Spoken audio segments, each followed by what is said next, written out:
Okay, tambak ang hugasan. Kagigising lang po natin. At para sa tanghalian, tayo po yung magpapakulo ng munggo. Magigisa po tayo ng munggo. Ados ng January.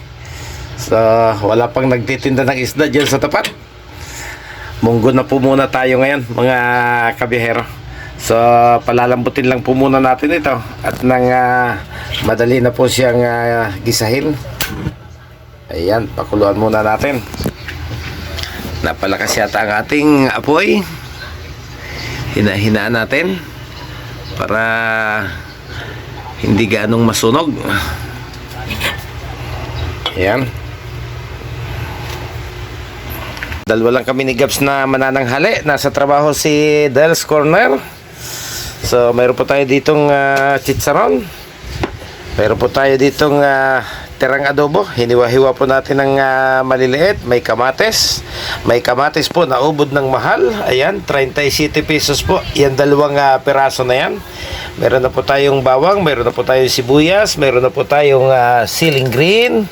At mayroon po tayo ditong seasoning. So, hihintayin lang po natin na mapalambot yung ating munggo bago po natin siya gisahin, mga kabiyahero.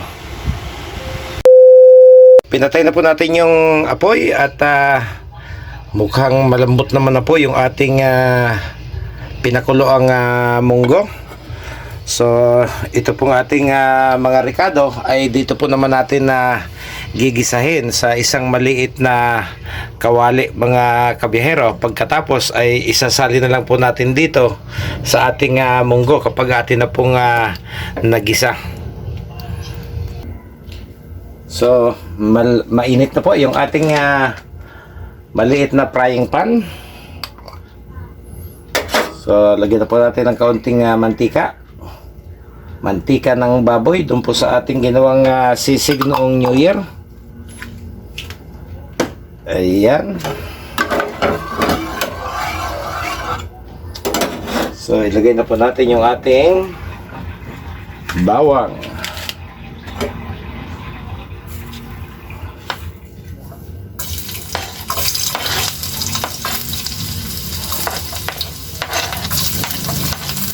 Sunod po natin yung ating sibuyas.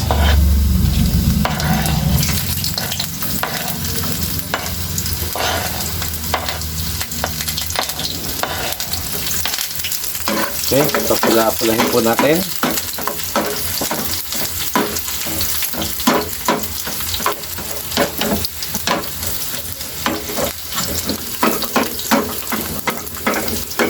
Pagkatapos, isunod po natin yung ating kamatis. Ayun. May nahulog pang isa.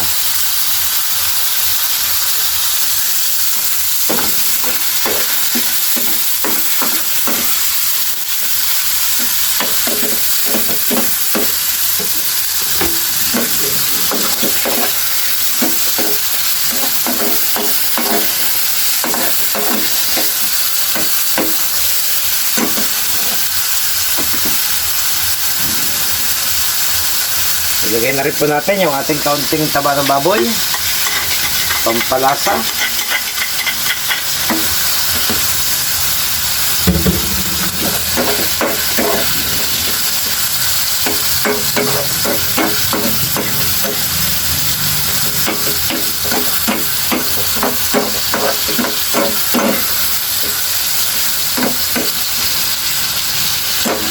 Ayun.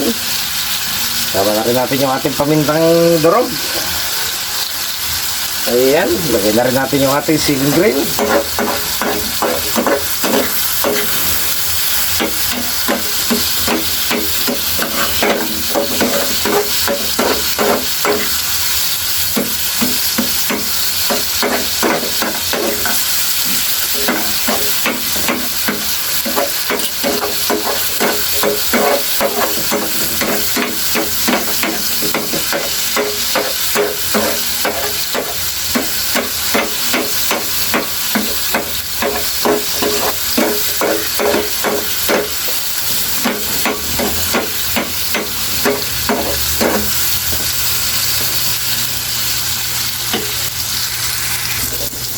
Okay, lutong-luto na po yung ating mga ginisang ricado.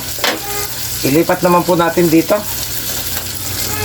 Ayan, dito naman po natin siya ilipat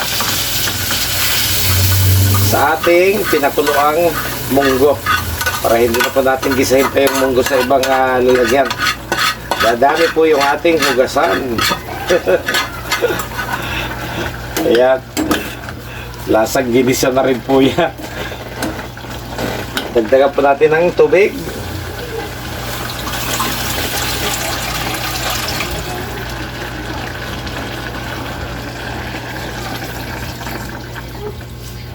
Ayun.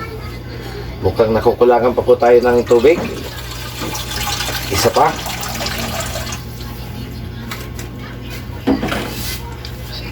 Mas paborito ko po kasi ang munggo kapag may sabaw. Yan.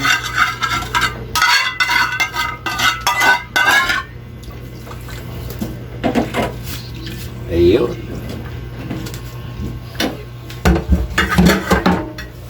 Hindi na po natin ilagay yung ating seasoning.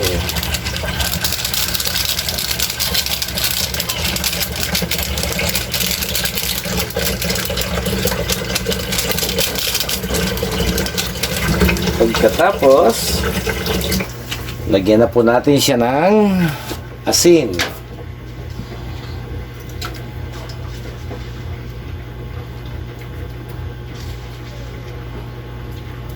Okay.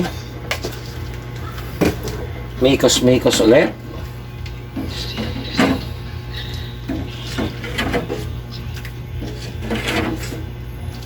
So, pakukuluin po muna natin bago po natin idagdag yung ating chicharon. Ayun.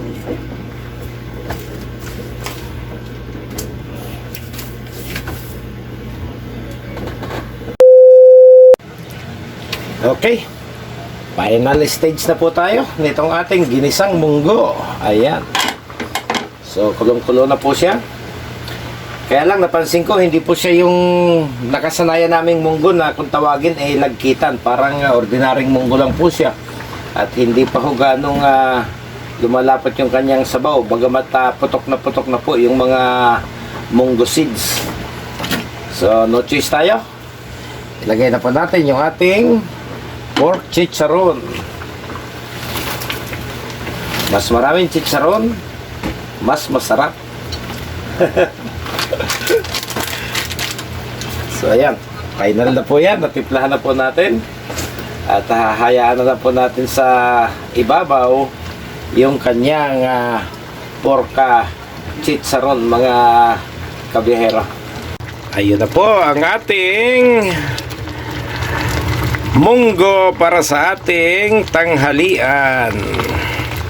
Napakaraming chicharon. Okay, hanggang dito na lamang po. Maraming salamat muli. Happy New Year po. Sana maging mabunga po sa ating lahat ang taong 2025, mga kabiyahero.